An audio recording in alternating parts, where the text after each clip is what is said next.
Assalamualaikum warahmatullahi wabarakatuh. Apa khabar semua? Diharapkan semua sehat dalam rahmat Allah Subhanahu wa taala. Salam Ramadan yang ke-17. Jadi bila mana 17 Ramadan kita dikaitkan dengan satu peristiwa yang amat penting bagi umat Islam, yaitu nuzul Quran. Masya Allah. Nuzul Quran ni apa? Okay. Nuzul atau nazala, yaitu turun ataupun pindah. Al-Quran diturunkan ketika Nabi Muhammad, Nabi kita beruzlah di Gua Hira. Dan kemudian Al-Quran itu diturunkan secara berperingkat-peringkat. Peringkat yang pertama diturunkan dari Allah ke mana? Lauh Mahfuz. Dan dari Lauh Mahfuz ke Baitul Izzah. Dari Baitul Izzah kepada Jibril alaihissalam selama 20 tahun. Dan Jibril menyampaikan kepada Nabi Muhammad sallallahu alaihi wasallam. Peristiwa yang mesti kita ingatlah sebagai umat Islam. Dan kita kena ingat apa ayat-ayat yang pertama diturunkan oleh Allah Subhanahu wa taala. Kita belajar ayat yang pertama diturunkan adalah 5 ayat pertama dalam surah Al-Alaq. Okay? Kemudian ayat yang terakhir turunnya ayat tentang riba. Ayat 281 dalam surah Al-Baqarah. Ibrah penurunan Al-Quran, itu peristiwa nuzul Quran ini, yang pertamanya ialah Al-Quran ini adalah sebagai sumber ataupun sebagai hukum atau status dalam hidup. Dan dia juga sebagai mukjizat Nabi Muhammad sallallahu alaihi wasallam. Nuzul Quran ini ada dua tujuan utamanya. Tujuan utama nuzul Al-Quran yang pertama adalah umum bila mana dihimpunkan kepada dalam Al-Quran itu tauhid, akidah, hukum-hukum jinayah, muamalah. Okey, itu dalam Al-Quran secara umumnya dan secara khususnya. Adalah yang pertama adalah hidayah. Ya, lagi kedua adalah rahmat. Rahmat Allah Subhanahu wa taala.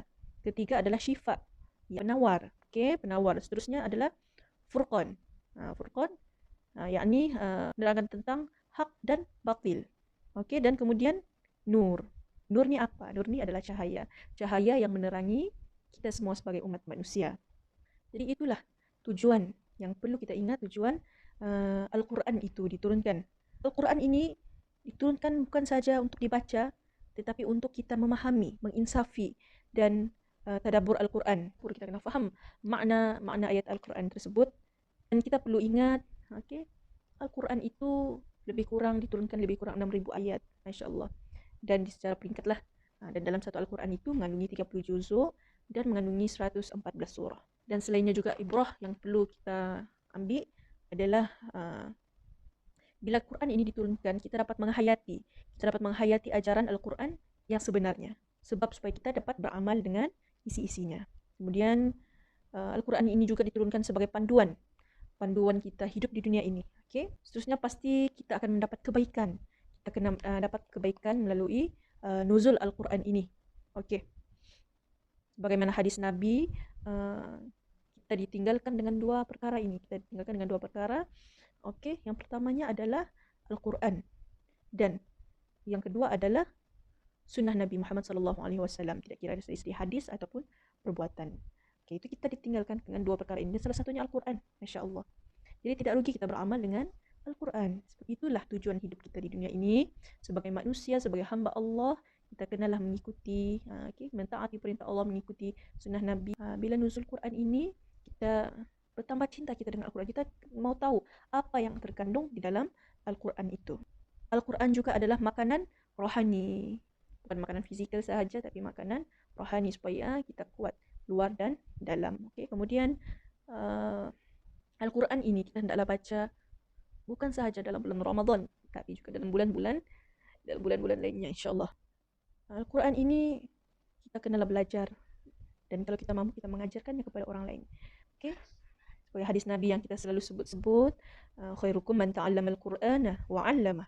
Okay. Sebaik-baik manusia itu adalah yang khairukum man ta'allama al-Quran, yang belajar Al-Quran wa 'allamahu, dan mengajarkannya kepada orang lain. Okey, mudah-mudahan kita istiqamah, insya-Allah.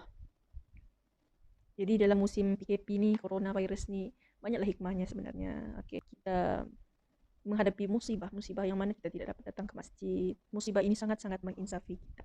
Sangat-sangat menginsafi diri kita. Okey. Ini adalah semua ketentuan daripada Allah Subhanahu wa taala supaya kita sentiasa mengharap pada Allah. Sentiasa mengharap kepada Allah Subhanahu wa taala dalam apa jua yang kita lakukan di dunia ini. Jadi insya-Allah mudah-mudahan ini saja perkongsian. Assalamualaikum warahmatullahi wabarakatuh.